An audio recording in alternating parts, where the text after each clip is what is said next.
Anda masih di Lintas iNews Malam. Pemirsa, warga Kecamatan Klojen, Malang, Jawa Timur dihebohkan dengan penemuan 2 jenazah di sebuah lapangan.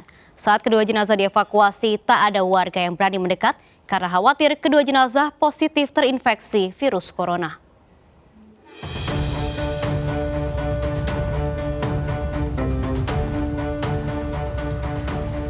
Warga Jalan Nusa Barong, Kecamatan Klojen, Kota Malang, Jawa Timur digegerkan dengan penemuan 2 sosok mayat laki-laki di sebuah lapangan di wilayah itu Jumat pagi.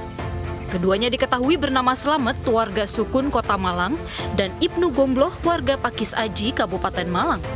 Lokasi penemuan kedua sosok tak bernyawa ini pun langsung dipasangi garis polisi. Tidak ada warga yang berani mendekat lantaran khawatir jika keduanya positif terinfeksi virus corona. Petugas pun memberlakukan prosedur operasional standar dalam penanganan orang terduga COVID-19 dalam mengevakuasi kedua jenazah dan mengolah tempat kejadian perkara.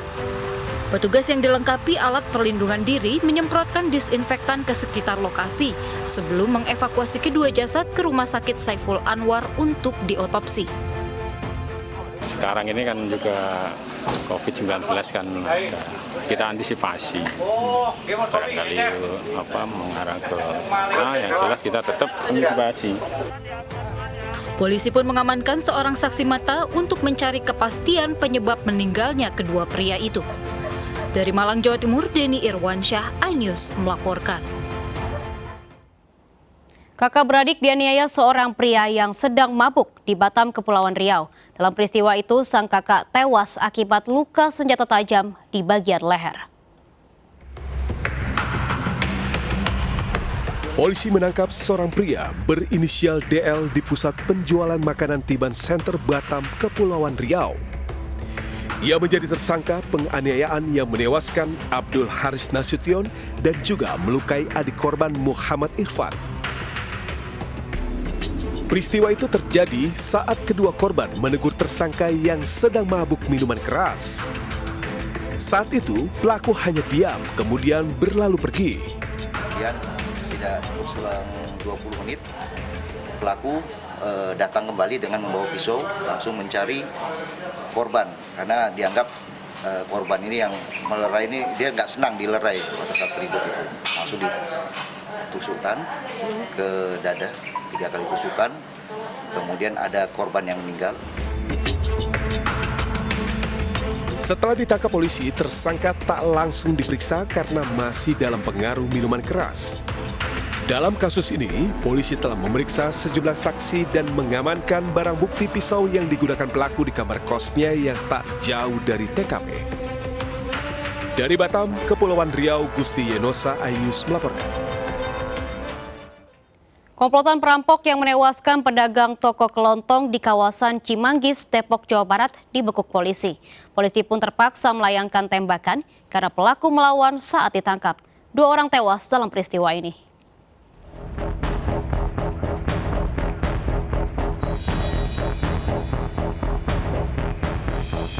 Tak butuh waktu lama, Satreskrim Polrestro Depok membekuk 6 orang komplotan rampok yang menamakan dirinya geng teras yang aksi sadisnya menewaskan seorang pemilik toko kelontong di kawasan Cimanggis. Para pelaku ditangkap di kawasan Bekasi dan terpaksa dilumpuhkan dengan timah panas. 2 diantaranya meninggal dunia, sementara 4 lainnya ditembak di bagian kaki. Motif aksi sadis tersebut diduga murni perampokan. Pasalnya, barang-barang berharga milik korban dibawa kabur oleh mereka. Kini, polisi tengah melakukan pengembangan dengan memburu 3 pelaku lain yang masih buron. Para tersangka itu sebelumnya merampok pemilik warung kelontong di Cimanggis, Depok dan menewaskannya karena dianiaya menggunakan senjata tajam. Diduga korban melawan saat mereka beraksi dan harus meregang nyawa setelah senjata tajam pelaku menyayat bagian tangan dan dada korban. Dari Depok, Jawa Barat, Iung Rizky, iNews melaporkan.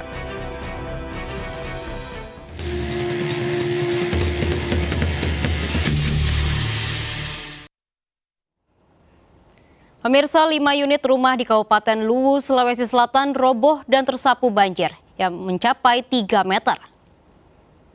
Banjir terjadi sejak Jumat dini hari karena luapan air Sungai Lamasi.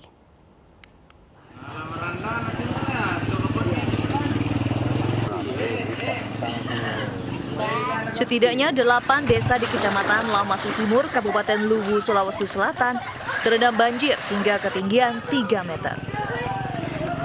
Banjir dipicu jebolnya tanggul Sungai Lamasi sehingga ratusan rumah pun diterjang luapan air sungai pada Jumat dini hari. 8 desa terdampak. Bahkan 5 rumah warga dilaporkan roboh. Rumah, Bu. Ada Pak Desnya datang dikasih tahu bilang ada banjir, makanya siap-siap mau keluar gitu. Ada berapa orang di dalam, Bu? Sendiri. Jadi bagaimana kondisi rumah tuh, Bu? Tidak ada yang dievakuasi? Tidak ada. Semuanya barang hancur, Bu, ya? Iya. Banjir juga merendam jalan antar desa hingga memutus akses. Bahkan ratusan hektar tanah pertanian warga juga terendam. Warga merugi 2 kali. Pasokan makanan di rumah yang hanyut terbawa banjir dan lahan pertanian yang tidak bisa digarap. Dari Kabupaten Luwu, Sulawesi Selatan, Nasruddin, iNews melaporkan.